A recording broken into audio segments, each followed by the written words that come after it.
তারাই পারবে মালিকের দায়িত্ব না আপনাদের যদি সমস্যা থাকে সেই সংকটটাকে দূর করা। আপনাদের বেতন ঢুকে নাই, বেতন কিভাবে ঢুকাইতে হবে সেনাবাহিনী চাপ দিয়ে এসে ঢুকাইতে পারবো। আপনাদের ফ্যাক্টরি বন্ধ করে দিছে, কিভাবে খুলতে পারবো, খোলা দরকার সেটা আইনগতভাবে, সেখানে সেনাবাহিনী পারবো, পুলিশ পারবো, প্রশাসন পারবো। আপনারা সারাদিন রাস্তার মধ্যে বয়ে থাকি কারখানা করে দেবো না। তাহলে আমরা শ্রমিকরা যেমন আইন মানি, সেই আইন মানাটা আপনাদের দরকার ছিল। যখন সেনাবাহিনীর কথা হয়েছে আমার সাথে, আমি মাসুদ ভাই, মিজান ভাই এবং সবাই বলছি যে আপনারা রাস্তাটা ফেরা, যেহেতু ওনাকে ডিসি অফিসে যাই, আমাদের অফিসে যেতে নাই, আপনারা ডিসি অফিসে যান। ডিসি অফিসে আসলে আমরা ডিসি সহকারে বৈঠা কিভাবে সংকটটা সমাধান করা যায় সেই চেষ্টা করা। একদিন পরে ঈদের সময় এই যন্ত্রণারা আপনারা নিজেরা ইচ্ছা করে এই কাজটা করলেন। আপনাদেরকে যখন ডাকলো প্রশাসন, আপনাদের উচিত ছিল এখন তো আসলেন, তাহলে আগে আসলেন না কেন? অন্যায়টা কে করছে? সমস্ত রাস্তা বন্ধ করে দিলেন, পুরো নারায়ণগঞ্জের সমস্ত মানুষের ঈদ কষ্ট করলেন।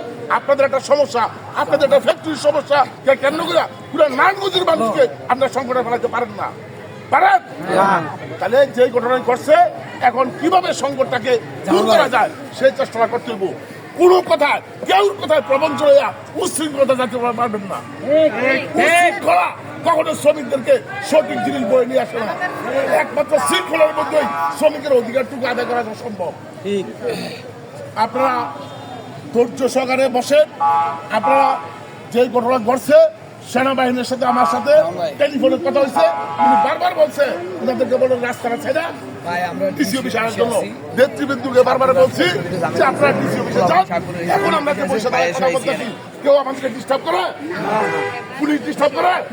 সেনাবাহিনী ডিস্টার্ব করে? তাহলে কেন আমি সুস্থ জিনিসটাকে অসুস্থ করার চেষ্টা করছি? কে বা কাহারা ইন্ধন দিয়ে চেষ্টা করছে? আমরা কোন শ্রমিক নেতৃত্ব কখনোই শ্রমিকদের ইন্ধন দিয়া, শ্রমিকদেরকে ভুল পথে দিয়া শ্রমিকদের উপর নির্যাতন করুক সেটা আমরা চাই না। আমাদের সংগঠন একটা নিয়মতান্ত্রিক ভাবে শ্রমিকদের অধিকার আদায় করার জন্য আমরা সংগ্রাম করি, কিন্তু অনিয়মতান্ত্রিক ভাবে যে শ্রমিক হোক তার পক্ষে আমরা থাকি না। আমরা পরিষ্কার, আমরা নিয়মের মধ্যে শ্রমিকের অধিকার আদায় করতে গিয়া যা যা দরকার তা আমরা করি, কিন্তু অনিয়মতান্ত্রিক ভাবে কোন শ্রমিক বাপ হয় তার পক্ষে আমরা অবস্থান করি না। কিন্তু নিয়মের মধ্যে থাকলে আমরা তবে পরিষ্কার একটা কথা মনে করবেন, আপনারা আজকে যে কাজটা করছেন, আমরা বৈঠকে সিদ্ধান্ত নেওয়া হয়েছে যে কোনোভাবে রাস্তা বন্ধ করা যাবে না। কোনো সমস্যার সংকট হলে ডিসি অফিসে আসবো অথবা আপনাদের সাথে কথা বলে সংকটটাকে নিরসন করবো। এই সিদ্ধান্ত আমরা সেই কিন্তু উপনীত হয়েছি, কিন্তু আপনারা নিজেরা সেই চেষ্টা করছেন। যাই হোক, যাই হয়েছে এখন আমরা পয়সা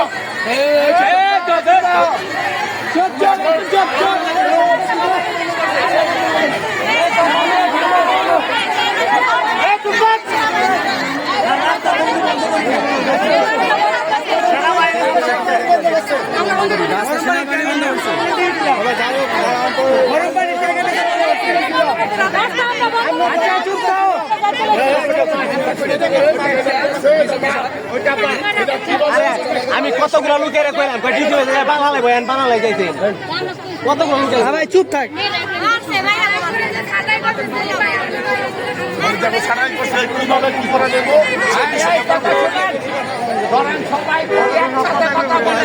আমরা কথা বুঝবো।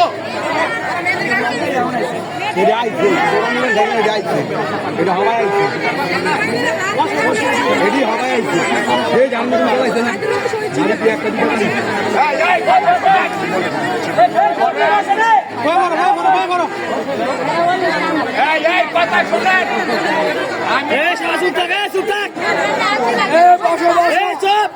সবাই চাইলেন বসো, সব বসো, সব বসো।